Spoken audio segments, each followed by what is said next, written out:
Heroes and விஜிலன்டீஸ் நான் தான் உங்கள் மூணாக் லெகசி ஆஃப் மான்ஸ்டர்ஸோட சீசன் 2 ரிவ்யூ தான் இந்த வீடியோவில் நான் பார்க்க போகிறோம். ஆல்ரெடியெல்லாம் பார்த்து முடிச்சிருப்பீங்க. சீசன் முடிச்சு கூட ஒரு வாரம் போது நான் கொஞ்சம் லேட்டாக தான் ரிவ்யூ போடுறேன். பட் அடுத்தது என்ன ஆச்சுன்றதை நான் பார்த்தலாம். அடுத்த எண்டிங் எக்ஸ்பிளேஷன் வீடியோ சீக்கிரமே போட்டு விட்டுறலாம். அண்ட் இந்த சீரிஸை பொறுத்த வரைக்கும் நீங்கள் எடுத்துக்கிட்டிங்கன்னா உங்களுக்கு இந்த சீரிஸ் எப்படின்னு சொல்லிட்டு கீழே கமெண்ட்டில் சொல்லிட்டு போங்க. எனக்கு இந்த சீரிஸ் வந்து சுமார் தாங்க, சுமார்ன்றதை விட ஒரு பிலோ ஆவரேஜாக இருந்துச்சு அப்படின்னு தான் சொல்லணும். அந்தளவுக்கு இன்ட்ரெஸ்டிங்காக சூப்பர்னு சொல்கிற அளவுக்கு ஒன்றும் இல்லை. இத்தனைக்கும் 10 எபிசோடு. சரி, அதை பற்றி நம்ம நெகட்டிவ் சொல்லுவோம் எதுக்கு ஆரம்பத்தில் கூட சொல்லிட்டு.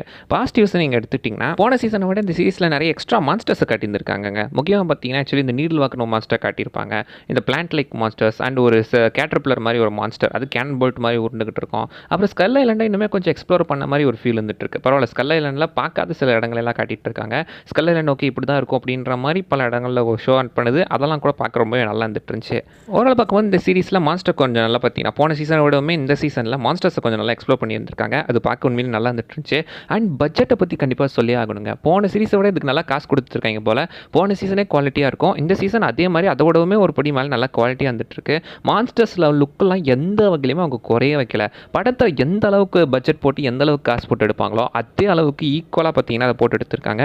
லுக் வைஸ் பயங்கரமாக இருக்குது. உண்மையில் அதெல்லாம் பார்க்க நல்லா இருந்துட்டு இருந்துச்சு. விஎஃப்எக்ஸ் சிஜியில் எந்த இடத்துலையுமே பிசுரே தட்டல. அதுவும் டைட்டன் எக்ஸ்லாம் பார்த்தீங்கன்னா அதோட லுக்கே ரொம்ப காம்ப்ளிகேட்டடாக வந்துட்டு இருக்கும். அது பார்க்கவே வித்தியாசமாக இருக்கும். ஆனால் அதோட லுக்கை நல்லாவே அச்சீவ் பண்ணியிருக்காங்க. லுக் வைஸ் அதுவுமே பார்க்க ரொம்ப நல்லா இருந்துட்டு இருக்கும். அண்ட் அடுத்து பார்த்தீங்கன்னா மெயின் கேரக்டர்ஸை தவிர்த்து வந்த சைட் கேரக்டர்ஸ், நம்ம ஜிம்மாக இருக்கட்டும், ஜிம்மில் அவர் பேர் டிம்மா இருக்கட்டும், அடுத்து கேக்கோவாக இருக்கட்டும், நம்ம லீஷா, இவங்க கேரக்டர்ஸோட பெர்ஃபார்மன்ஸ் எல்லாமே சாலிடாக இருந்துட்டுச்சு. நல்லா நடிச்சிட்டு இருந்தாங்க. அவங்களோட கேரக்டர் டெவலப்மெண்ட், கேரக்டர்ஸ்குள்ளே போகிறது எல்லாமே நல்லா இருந்துச்சு. முக்கியமாக அந்த டிம் கேரக்டர் மேலே போக எல்லாத்துக்குமே ஒரு ஈர்ப்பு ஏற்பட்டிருக்கலாம். மனுஷன் நல்லா வந்துட்டு இருந்தாப்புலங்க. ஸோ இந்த மொனாக்கோட அடுத்த லீடராக இருக்கிறதுக்கான வாய்ப்பு இருக்குது போல். படங்களில் இவங்களை நம்ம பெருசாக பார்க்கல, பட் சீரிஸில் நல்லாவே இருந்துட்டு இருந்திருக்காங்க. அண்ட் பார்த்தீங்கன்னா ஆக்சுவலி டைட்டன் எக்ஸ் தான் ஒரு வில்லன்ற மாதிரி ட்ரெயிலெலாம் காட்டிட்டு இருந்தாங்க. டைட்டன் எக்ஸ் பயங்கரமான மான்ஸ்டர் அப்படி இப்படின்ற மாதிரிலாம் சொல்லிட்டு இருந்தாங்க. பட் சீரிஸில் டைட்டன் எக்ஸை விட அடுத்து பார்த்தீங்கன்னா இந்த ஆர்கனைசேஷன் மனுஷங்க தான் மோசமானவங்கிற மாதிரி கொண்டு போக பார்த்துருக்காங்க. அதில் பார்த்தீங்கன்னா முக்கியமாக இசபெல்னு ஒரு கேரக்டர் வந்திருக்கும். ஸோ அவள் தான் வில்லி. கென்டாரோவை மேனிப்புலேட் பண்ணி அந்த மான்ஸ்டர்ஸ் அழிக்கிறதுக்கு அவள் ஒரு பக்கம் தனியாக ஐடியா போட்டுக்கிட்டு இருப்பா. அவள் வில்லத்தானே ஒரு மாதிரி நல்லா போயிட்டு வந்துட்டு இருக்கோம். ஸோ மான்ஸ்டர்ஸ் இல்லாத மனுஷங்க தான் வில்லங்கன்ற மாதிரி அடுத்து பார்த்தீங்கன்னா கடைசியில் கொண்டு வர பார்த்துருக்காங்க. அது யூஸ்வலாக எல்லாத்தையும் நடக்கிறது தான். அண்ட் அடுத்து எண்டிங்குமே பார்த்தீங்கன்னா அடுத்த சீசனுக்கு ஒரு ஹூக் பண்ணுற மாதிரி நல்லாவே முடிச்சிருந்துருக்காங்க. ரோடன்லாம் காட்டியிருந்திருக்காங்க. இது எப்படி மாஸ்டர்ஸ் கூட கணக்கு போக போகுது, அடுத்த சீசன் 3 எப்படி இருக்க போகுதுன்ற மாதிரி ஒரு நல்ல க்யூரியஸை கிளப்பி விட்டு போயிருக்காங்க. அது ஒரு வகையில் நல்லா இருந்துச்சு. எண்டிங் நல்லா இருந்துச்சு. அது கொஞ்சம் ஹூக் பண்ணிச்சு நம்மள. அடுத்து நெகட்டிவ்ஸ் பக்கம் வந்தானா நெகட்டிவ்ஸ் கொஞ்சம் கூடவே இருந்துகிட்டு இருக்குதுங்க. முக்கியமாக பல இடத்துல பேசிங் இஷ்யூஸ்ன்றது இருந்துகிட்டே இருக்கும். சீரிஸே உண்மையிலே ரொம்ப லென்த்தாக வந்துட்டு இருக்குங்க. இவ்வளோ லென்த்தாக இருக்கணுன்ற அவசியம் இல்லை. இதை அப்படியே கட் ஷார்ட் பண்ணி 6 எபிசோடோ இல்லை 8 எபிசோடுக்கோ சுருக்கி இருக்கலாம். 10 எபிசோடுன்றதெல்லாம் டூ மச்சு. 10 எபிசோடுக்குலாம் இதில் கதையே கிடையாது. இதை சுருக்கி ஒரு 6 எபிசோடோ 8 எபிசோடு சீரிஸாகவே கொடுத்துருந்தா உண்மையிலே நல்லா இருந்துட்டு இருக்கு. அந்தளவுக்கு ரொம்பவே பார்த்தீங்கன்னா ரொம்ப இழுத்துட்டாங்க அப்படின்னு தான் சொல்லணும். இழுன்னு இழுத்து கொண்டு போய் இருந்திருக்காங்க. அன்னெசரி ஸ்டோரிஸ்லாம் நிறையவே உள்ளுக்குள்ள வந்துட்டு தான் இருக்குது. அண்ட் முக்கியமாக பார்த்தீங்கன்னா இந்த சீரிஸே வந்து எப்படிப்பட்டதுன்னா இந்த மொனார்க் ஆர்கனைசேஷன் எப்படி ஃபார்ம் ஆச்சு, ஸோ இதை ஃபார்ம் பண்ணுறதுக்கு அவங்க எவ்வளோலாம் கஷ்டப்பட்டாங்க அப்படின்றது தான். ஸோ அவங்க கஷ்டப்பட்டாங்க அப்படின்றத விட இது மோர் லைக் ஒரு ஃபேமிலி ட்ராமா மாதிரி ஓடிக்கிட்டு இருந்துச்சு. இவங்க குடும்பத்துக்குள்ளே என்னென்னலாம் குழப்பம் நடந்துச்சு, அதுக்குள்ளே என்ன பிரச்சனை வந்துச்சுன்ற மாதிரி ஃபேமிலி ட்ராமாவெல்லாம் நிறைய கொண்டு போயிருந்திருப்பாங்க. அதெல்லாம் சுத்தமாக செட்டே ஆகலை இந்த சீரிஸ் இருக்குது. மான்ஸ்டர்ஸை கண்ணில் காட்டுக்கணும்னா அதை விட்டு மற்ற கதை எல்லாத்தையும் கண்ணில் காட்டிக்கிட்டு இருக்காங்க. அவங்க கஷ்டப்பட்டுருக்காங்கன்றது பார்க்குறோம் நம்ம எப்படிலாம் கஷ்டப்பட்டுருக்காங்க அப்படின்றது. பட் அதை நம்மளால் ஃபீல் பண்ண முடியல. ஏன்னா பல இடத்துல பார்த்தீங்கன்னா அந்தளவுக்கு அதை நம்மக்கிட்ட டீட்டெயிலாக சொல்லன்றது தான் ஒரு முக்கியமான பிரச்சனை. ஆக்சுவலி பார்த்தீங்கன்னா இவரோட ஸ்டோரி ஓரளவுக்கு நல்லா இருந்துச்சுங்க. அது ஒரு மாதிரி எமோஷனலாக இருந்துட்டு இருந்துச்சு. அது டேரெக்டாகவே ஸ்கல் ஐலாண்டு கூட தான் கனெக்ட் ஆகிட்டு இருக்கோம். ஸ்கல் ஐலாண்டில் அவர் இறப்பார்ல, ஸோ அவர் இறக்கிறதுக்கு முன்னாடி என்ன பண்ணிட்டு இருந்தார், ஸோ இவ்வளோ கிட்ட போய் மனுஷன் இறந்துட்டாரா அப்படின்ற மாதிரி தான் நமக்கு இது இருந்துட்டு இருக்கோம். அந்த இது ஒரு வகையில் நல்லா இருந்துட்டு இருந்துச்சு அவரோட கேரக்டர் டெவலப்மெண்ட். பட் அதை தவிர்த்து இந்த பக்கம் லீஷாக்கும் கேக்கும் பார்த்தீங்கன்னா ஒரு அஃபேர் ஸ்டோரி ஓடிக்கிட்டு இருக்கோம். தேவையே இல்லை. என்ன கேட்டால் அது பார்த்தீங்கன்னா அது அப்படியே கட் பண்ணி தூக்கி போட்டுருக்கலாம். அதனால் எந்த ஒரு விஷயமே படத்தில் கிடையாது.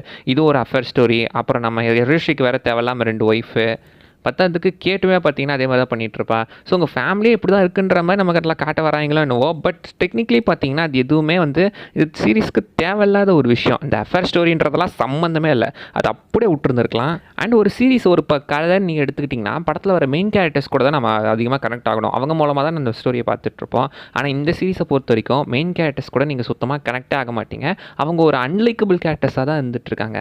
முக்கியமாக நம்ம கேட்டார் அவங்க 2 பேர் தான் கேட்டு தான் பார்த்தீங்கன்னா சீரிஸோட டெக்னிக்கலி மெயின் கேரக்டராக இருந்திருக்கணும். அவள் தான் அந்த டைட்டன் எக்ஸ் கூடவே கனெக்ட் ஆயிருக்கா. அண்ட் அப்படி இருக்கும்போது அந்த கேரக்டர் எப்படி இருந்துட்டு இருக்கணும். பட் அந்த கேரக்டர் ஒரு அன்லைக்கபிள் ஒரு ஹேட்டட் கேரக்டர் மாதிரி தான் நமக்கு தெரிஞ்சிட்டு இருக்கு. கேரக்டர் பல சமயத்தில் பார்த்தீங்கன்னா அன்ஹிஞ்சாக கொஞ்சம் கூட வந்துட்டு ஒரு ஸ்டெபிலிட்டியே இல்லாமல் என்னென்னமோ பண்ணிக்கிட்டு இருக்கா அப்படின்ற மாதிரி தான் இருந்துட்டு இருக்கோம். என்னென்னமோ அவளுக்கு தோன்றதை பண்ணிட்டு இருக்கா. ஆனால் அதெல்லாம் எந்த கான்சிக்வன்ஸுமே அவள் ஃபேஸ் பண்ண மாதிரியே தெரியல. அதுக்கப்புறம் அவள் கேரக்டரே பெருசாக டெவலப் பண்ண மாதிரி நம்ம கண்ணில் காட்டவும் இல்லை. கென்டாரோ கேரக்டர் அவனை பார்த்தாலே மூக்கிலே நச்சு நச்சுன்னு அவளுக்கு குத்துணும் போல தாங்க தோணும். அந்த அளவுக்கு தான் அவனே பண்ணிட்டு இருப்பான். பட் அந்த கேரக்டர் அப்படி தான் டிசைன் பண்ண போட்டிருக்கு. ஏன் அப்படி பண்ணாங்கன்னு தெரியல. மெயின் கேரக்டர்ஸே ஒரு அன்லைக்கபிள் கேரக்டர் தான் நம்ம கண்ணில் இருந்துட்டு இருக்காங்க.